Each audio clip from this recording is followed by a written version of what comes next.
ریاست اور عوام کے متقابل حقوق ہوتے ہیں.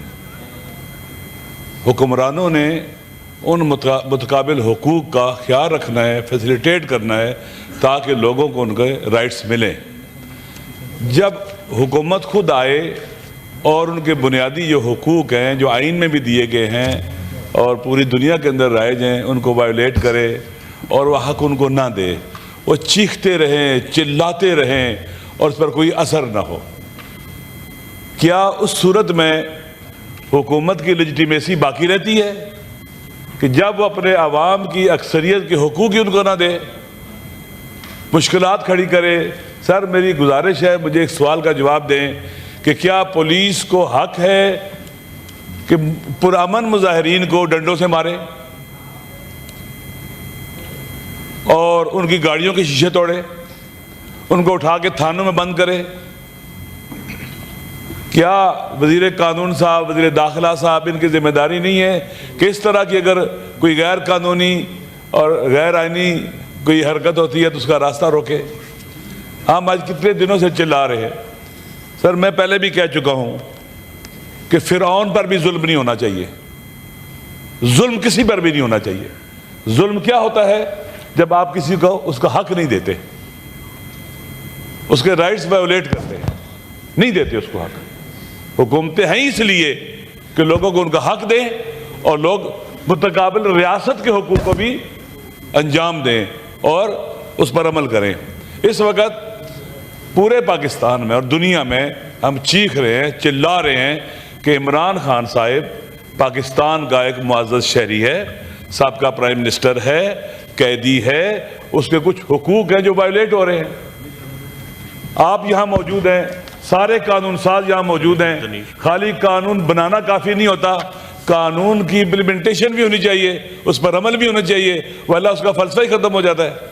اس وقت عمران خان صاحب، پہلے کہا گیا وہ بیمار ہی نہیں ہے، اب آپ نے خود، آپ وکیل بھی ہیں، کیا جو جیل کے اندر قیدی موجود ہوتے ہیں ان کے کچھ رائٹس نہیں لکھے ہوئے؟ ان میں یہ نہیں لکھا ہوا کہ جب بیمار ہو جائے تو اس کی فیملی کے ساتھ رابطہ کرنا چاہیے، ان کو آن بورڈ لینا چاہیے؟ یہ اس کے بنیادی حق ہے. پہلے کہا گیا کہ کوئی ایسا مسئلہ نہیں ہوا، ان کو پیمز نہیں لایا گیا، بعد میں 5 دن بعد کہا گیا کہ یہ لایا گیا ہے. اب ان کی صحت کے بارے میں ہمارے ساتھ کنسرنز ہیں، ہم آپ کے ساتھ یہاں موجود ہیں، ہم قانون سازی میں ساتھ ہیں، ابھی ہم نے ووٹ دیا ہے. اب جو ہمارے اپوزیشن کے دوستوں نے بل لے کے آئے تھے، حق میں ووٹ دیا ہے کیونکہ ہم سب یہاں موجود ہیں. کیا یہ تقاضا نہیں ہم تکلیف میں ہوں، یہ ہمارے دوست پوچھے کہ ہم آپ کے ساتھ کیا کر سکتے ہیں، آپ کی کیسے مدد کر سکتے ہیں؟ اس طرح سے ایوان تو نہیں چل سکتا نا، ون وے ٹریفک نہیں چل سکتی ایک طرفہ. اس لیے میری گزارش یہ ہے کہ ہم پہلے بھی کہہ چکے ہیں، یہ عمران خان صاحب کا، ان کی فیملی کا بنیادی حق ہے، ان کو دے. آخر اس کے ساتھ ملاقات کرنے سے کیا ہو جائے گا؟ اگر ڈاکٹر چیک کر لیں گے پہلے، میں واقعی متقابل بات نہیں کسی کو وہ نہیں کرنا چاہتا، لیکن مجھے بتائیں، ایک ہمارے بزرگ سیاستدان، بڑے سیاستدان جب بیمار ہوئے تھے، کیا ان کو پاکستان سے باہر نہیں بھیجا گیا؟ ان کے علاج کی خاطر نہیں باہر بھیجا گیا؟ کوشش نہیں کی گئی؟ وہ جیل میں نہیں تھے؟ سر میری گزارش یہ ہے کہ سیاستدانوں کو ایک دوسرے کی تباہ نہیں کرنا چاہیے، ایک دوسرے کو کمزور نہیں کرنا چاہیے. خدا کے لیے ان کے بنیادی حق دیں ان کو، نہ کسی سے ڈریں، نہ کسی سے خوفزدہ ہوں، نہ ان کے وکلاء، ان کے ڈاکٹروں کو ملنے دیا جا رہا ہے، نہ فیملی کو ملنے دیا جا رہا ہے، نہ ان کے وزیر اعلیٰ کو ملنے دیا جا رہا ہے. یہ قانون یہاں ہی بنے ہیں، یہیں پاس ہوئے ہیں، کیا ان کی حرمت نہیں ہے؟ میں پھر وہ جملہ دہراتا ہوں، ہمارے استاد بہت بڑے فیلسوف تھے، وہ کہا کرتے تھے اگر کوئی ٹریفک کی ریڈ لائٹ ڈرائیونگ کے دوران کراس کرے، اس کو روکو، چیک کرو اندھا ہے یا پاگل ہے.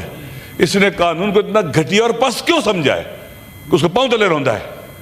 جب قانون اپنی حرمت کھو بیٹھتا ہے، رائٹس نہیں ملتے ہیں، فلسفہ وجودی حکومتوں کا ختم ہو جاتا ہے، پھر حکومتوں کا کوئی وجود کا کوئی وجہ نہیں باقی رہتی. اس وقت صورتحال یہ ہے، اب ہم نے 8 فروری کو اناؤنس کیا ہم احتجاج کریں گے. ہم نے کہا ہے لوگ یوم سیاہ ہوگا، لوگ گھروں میں بیٹھے کہ لوگوں کو اٹھا رہے ہیں. ہم نے نہیں کہا کہ ہم زبردستی ہڑتال کرائیں گے، ہم نے نہیں کہا کہ زبردستی ٹریفک کو بند کریں گے، ہم نے نہیں کہا ہم کوئی راستہ بند کریں گے، ہم نے یہ نہیں کہا ہے، اوپنلی کہہ رہے ہیں. تو ان کو کیوں گھروں سے اٹھایا جا رہا ہے؟ کیوں ظلم ہو رہا ہے, کیوں ان کے بنیادی انسانی حقوق پامال ہو رہے ہیں. سر ملک کے اندر اگر ہیلدی پولیٹیکل ایکٹیویٹیز کی اجازت دیں گے تو ملک کی سافٹ پاور میں اضافہ ہوگا, ملک کا امیج دنیا میں اچھا ہوگا. اگر ہم ماریں گے, اٹھائیں گے, تنگ کریں گے, یہ تو فاشزم میں ہو سکتا ہے, ایک مہذب جمہوری ملک میں نہیں ہو سکتا ہے. سر ہمارا مطالبہ, اس دن بھی میں نے کہا تھا, مجھے کوئی جواب نہیں دیا گیا. آپ پارلیمنٹ کے 2 بندے لے جائیں, اپنا سینیٹر چلے جائیں, 2 ہمارے چلے جائیں, جا کے مل لیں ان کے ساتھ, ان کے ڈاکٹروں کی کو سہولت دے دیں. اس پورے پاکستان کو اس وقت آپ نے پریشان کر رکھا ہوا ہے, اکثریت کو. لوگوں کو ہیل کرنے کی ضرورت ہے. ان کی مہنگائی کے مسائل ہیں, ان کے روزگار کے مسائل ہیں, ان کی بنیادی انسانی مشکلات ہیں. لوگ دن بدن غربت کی طرف جا رہے ہیں, ہیل کرنے کی ضرورت ہے. تو ہم سٹریس میں ڈالیں, ڈپریشن میں ڈالیں, مشکلات کھڑی کریں. جناب چیئرمین صاحب, ضروری ہے کوئی تو جواب آئے ہمیں, علامہ صاحب کوئی تو ہمیں بتائے کہ ہم کیا کر سکتے ہیں. آخر ہم یہاں چیختے رہیں گے, کوئی جو نہیں سنیں گے. سر ہم جو بھی جدوجہد کریں یہ ریفارمز کے لیے, اور ریفارمز پارلیمنٹ کے ذریعے ہو سکتی ہیں. اور پارلیمنٹ کب کر سکتی ہے؟ جب طاقت کا سرچشمہ ہو. پارلیمنٹ کو ارریلیونٹ کرنا میرے خیال میں یہ کوئی عاقلانہ کام نہیں ہے. ہمارے 1000 اختلافات ہو سکتے ہیں, گلے ہو سکتے ہیں, ہماری دشمنی نہیں ہے. سیاست کو دشمنی میں تبدیل کرنا یہ ظلم ہے, سیاست کے ساتھ بھی, ملک کے ساتھ بھی, عوام کے ساتھ بھی. سر میری گزارش ہے کہ پلیز آپ آرڈر پاس کریں, یہاں پر جو بھی ہو سکتا ہے. ہمیں کہا گیا ہے کہ آپ جائیں جناب والا جو ٹرائل کورٹ ہے وہاں چلے جائیں. بھائی اس کے ڈاکٹروں کے لیے بھی ٹرائل کورٹ میں جائیں, اس کا بنیادی حق ہے, کیوں نہیں بتایا گیا؟ لوگ پریشان ہیں, ان کے گھر والوں سے ملاقات نہیں کرنے دے رہے. میرے خیال میں سر یہ بہت, سیاست دانوں کو سیاست سے محروم کرنا, بیان دینے سے محروم کرنا, سر یہ بھی ظلم ہے. میں نے وہ سارا پڑھا ہے. بے نظیر بھٹو صاحب کو جب 24 سال کی عمر میں ان کو بند کیا گیا, ان کے حقوق پامال ہوئے, کس کس جیل میں نے پڑھا ہے. بعض لوگوں سے بھی ملا ہوں جو ان کو گرفتار کرنے میں شریک تھے. کیا ہوا سارا مجھے پتا ہے, وہ کتنا ظلم ہوا تھا. سارے ظلم کا راستہ کہیں روکنا پڑے گا. عمران خان پاکستان کا سابقہ پرائم منسٹر ہے. پاکستان سر میں اگر کوئی یہ سوچتا ہے کہ میں خدا نہ خواستہ, بعض دوست باتیں کرتے ہیں جی کہ آپ پتہ نہیں نمبر بنانا چاہتے ہیں. سر اگر نواز شریف صاحب کے ساتھ ایسا ہوتا میں ان کے حق میں بولتا, اگر کسی کے ساتھ بھی ہوتا میں اس کے حق میں بولتا. مظلوموں کی حمایت میں پک اینڈ چوز نہیں ہو سکتا. سر میری گزارش یہ ہے کہ رانا ثناء صاحب ہیں, وزیر داخلہ صاحب ہیں, جناب طارق فضل چودھری صاحب ہیں, آپ بیٹھے ہوئے ہیں, شکریہ. آپ جانتے ہیں اس مسئلے کو حل کرنے کے لیے ہماری مدد کی جائے.